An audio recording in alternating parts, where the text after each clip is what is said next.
The world's longest undefended border has long stood as a powerful symbol of peace, prosperity and mutual trust between Canada and the United States. Stretching over 5,500 miles, it has been a testament to the unique relationship shared by these two nations, one built on cooperation, shared values, and a deep sense of neighborliness. For generations, people and goods have flowed freely across this invisible line, weaving the two countries together in countless ways.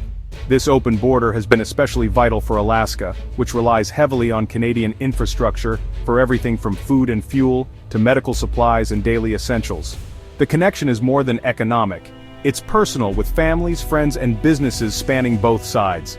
The Alaska Highway, a rugged ribbon of road winding through the wilds of British Columbia and the Yukon, is Alaska's lifeline to the rest of the United States. Without it, the state would be isolated, cut off from critical supplies and support. But now, that vital artery is under threat. A deepening political standoff has cast a shadow over this historic relationship, putting decades of trust and cooperation at risk. A trade dispute triggered by aggressive U.S. tariff threats has provoked an unprecedented Canadian response. Tensions are rising, and the once friendly border is now a flashpoint for national pride and economic security. Canada, feeling its sovereignty and autonomy challenged, is preparing to leverage its control over the main land route to Alaska. Officials are considering new measures, from increased inspections to the possibility of tolls or even temporary closures. For Alaskans, the prospect of a blockade or heavy tolls is a nightmare scenario, one that could mean empty shelves, soaring prices, and widespread economic disruption. The uncertainty is already being felt in border communities, where anxiety is growing by the day. For Canada, especially British Columbia, it's a risky but calculated defense of national interests. Leaders are weighing the costs and benefits, knowing that any action will have far-reaching consequences for both sides. The world is watching closely. Will this long-standing friendship endure, or will the border become a barrier for the first time in modern history? The outcome could reshape the future of North American relations. The stakes could not be higher for the future of North American cooperation, as both nations stand at a crossroads, facing choices that will echo for generations to come. This crisis began when President Donald Trump reignited threats of a sweeping 25% tariff on all Canadian and Mexican imports, sending shockwaves across the continent. Unlike previous, more targeted measures, this was a broad and aggressive move that rattled the foundations of North American trade. The announcement was met with immediate concern from business leaders, economists, and politicians on both sides of the border, who feared the far-reaching consequences for jobs, supply chains, and consumer prices. Unlike targeted measures, this broad assault sent shockwaves through the North American market, threatening to disrupt the flow of goods that millions depend on every day. In March 2025, Trump signed an executive order setting the stage for tariffs, but gave Canada a one-month delay, a ticking clock, not a gesture of goodwill. The countdown began, putting immense pressure on Canadian officials to respond quickly and decisively. Canadian leaders, recalling past trade turbulence and the economic pain it caused, now faced a stark choice: capitulate to U.S. demands or stand firm and risk escalation. The stakes were higher than ever. The consensus was clear: Canada would not back down. Public support for a strong response surged, with citizens rallying behind their leaders and demanding action. Ottawa began preparing a coordinated response, signaling it would not absorb economic blows without retaliation. Behind closed doors, officials weighed countermeasures and reached out to allies for support. Tensions escalated further when the U.S. paused $31 million in promised funding for the Shockwalk Corridor, a vital highway link for Alaska that runs through Canada. This move added fuel to the fire, deepening mistrust. This action was widely seen as an act of bad faith, poisoning cooperation, and reinforcing the sense that the U.S. was no longer a reliable partner. The diplomatic rift widened, and both sides braced for impact. The combination of tariff threats and infrastructure funding cuts made a forceful Canadian response inevitable. The mood in Ottawa was resolute. Retaliation was coming. The stage was set for a high-stakes economic showdown, with both nations preparing for a confrontation that could reshape their relationship for years to come. The Alaska Highway, once a symbol of partnership and cooperation, now became a bargaining chip in a rapidly escalating dispute. As the world watched, Governments, businesses, and ordinary people braced for the fallout, uncertain of what the next chapter in this trade war would bring. In response to escalating trade tensions, British Columbia introduced the Economic Stabilization Tariff Response Act, a bold legislative move designed to protect the province's interests.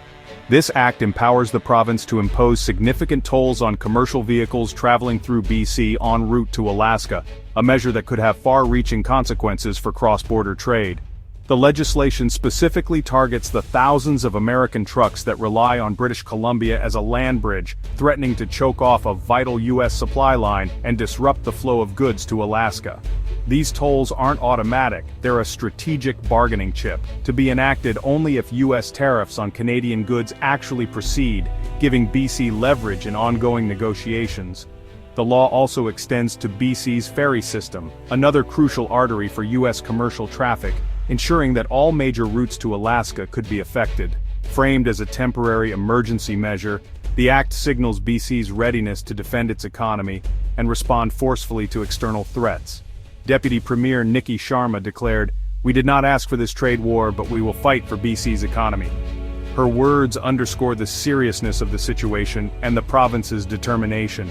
The Alaska Highway's lack of viable alternatives makes it a uniquely powerful point of leverage for British Columbia, as it is the only overland route connecting the lower 48 states to Alaska. The Alaska Trucking Association has warned that imposing tolls would dramatically increase transportation costs, ultimately hitting Alaskan consumers with higher prices and the risk of shortages for essential goods. While most Alaskan cargo still arrives by sea, trucks remain essential for time-sensitive deliveries, medical supplies, and perishable goods that can't wait for slower shipping routes.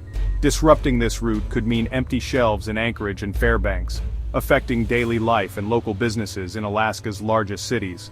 By threatening to disrupt this critical supply chain, BC hopes to force the White House to reconsider its tariff plans and return to the negotiating table. The stakes for both sides are enormous, with the livelihoods of businesses and communities hanging in the balance as this trade standoff unfolds. BC's toll threat was just one part of a united Canadian response. Ontario announced a 25% surcharge on electricity exports to the U.S., targeting states like New York and Michigan. The Yukon halted liquor purchases from American companies and restricted U.S. access to government contracts. These moves, though smaller in scale, showed national solidarity. At the federal level, Prime Minister Trudeau's government imposed targeted tariffs on U.S. goods, hitting politically sensitive industries. By combining federal and provincial measures, Canada assembled a formidable arsenal of countermeasures. The message was clear: Canada would not be a passive victim in a trade war. The economic pain would be felt across a wide range of U.S. sectors. Alaska reacted with alarm to Canada's countermeasures, given its reliance on Canadian routes. Governor Mike Dunleavy urged de-escalation, while Senator Dan Sullivan threatened to retaliate by waiving the Passenger Vessel Services Act, allowing cruise ships to bypass Canadian ports, devastating BC's tourism industry. The Alaska Trucking Association warned that tolls would raise costs for Alaskan consumers, especially for time-sensitive goods. The threat of tolls created economic dread, with fears of shortages and higher prices. In a diplomatic move, the Alaska State House passed a resolution affirming Canadian sovereignty and the deep ties between Alaska and its Canadian neighbors. Yet the resolution also condemned Canada's retaliatory measures, highlighting Alaska's unique vulnerability.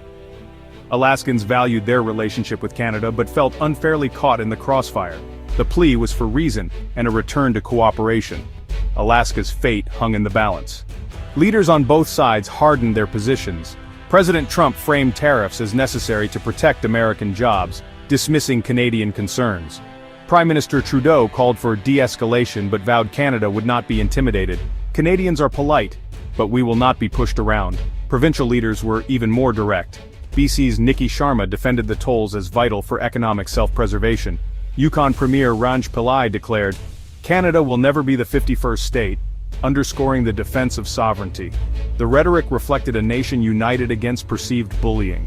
The Alaska Highway became a symbol of resistance, not just economics. The Canadian response was about more than trade. It was a stand for independence. The standoff grew more personal and principled. The real cost of this dispute would be felt by ordinary people.